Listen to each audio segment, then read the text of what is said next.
বললাম আর মারবেন না, আমি কাজ করতে এসেছি, মার খেতে নয়। এত বড় মুখ, তুই কে? আমি রুদ্র সিং, আমি এখানে কাজ করি, কিন্তু আমি কারো গোলাম নই। বড় তেজি ছোকরা, কাজে লাগ।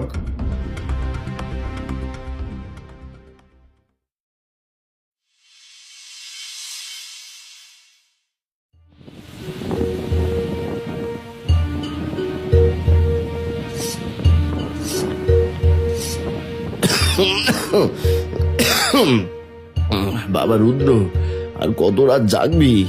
কাল ভোরে তোকে ইট ভাটায় কাজে যেতে হবে। কাল ভাটায় যাব না বাবা। যাবি না মানে? তাহলে তোর মায়ের ওষুধের টাকা আসবে কোথা থেকে? কাল চৌধুরী বাড়িতে আমার ডাক পড়েছে। চৌধুরী বাড়ি? ওই শকুনের ডেরায় কেন? ওরা তো আমাদের ভিটেটা গ্রাস করার জন্য ওত পেতে আছে। জানি বাবা। তাহলে ওদের ডাকে কেন যাবি? ওরা তোকে ফাঁদে ফেলবে। না বাবা, এবার হিসাব চুকিয়ে দেওয়ার সময় হয়েছে।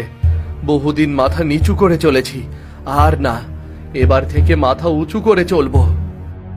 বাবা রুদ্র, ওই চৌধুরী বাড়িতে যাস না। তুই তো জানিস আমি সব ঋণ শোধ করে দিয়েছিলাম, কিন্তু ওরা মিথ্যে দলিল বানিয়ে এখন আমাদের ভিটেটাও কেড়ে নিতে চাইছে। তুই গেলে তোকে মেরে ফেলবে। জানি বাবা, সব জানি, কিন্তু এভাবে আর কতদিন? সময় এসেছে, এবার সব হিসাব চুকিয়ে দেব, নয়তো আজ হোক কাল হোক মরতেই হবে।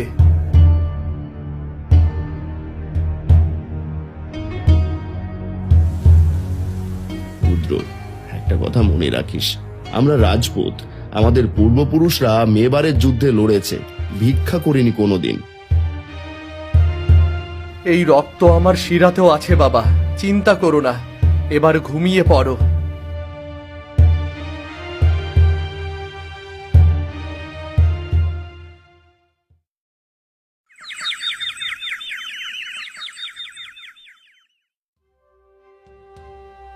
ওই দেখো, ভবানীর ছেলে চৌধুরী বাড়ি যাচ্ছে।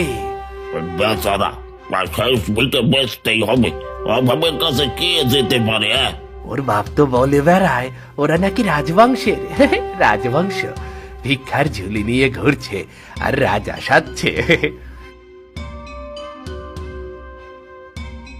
এই কোথায় যাচ্ছিস রে? চৌধুরী মশাই ডেকেছেন? ও, তুই সেই রাজপুত তো রে, যার বাপ নিজেকে রাজা ভাবে। যা যা, ভেতরে যা, কর্তা অপেক্ষা করছেন।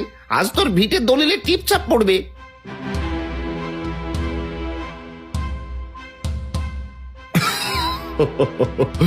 আরে দেখ দেখ,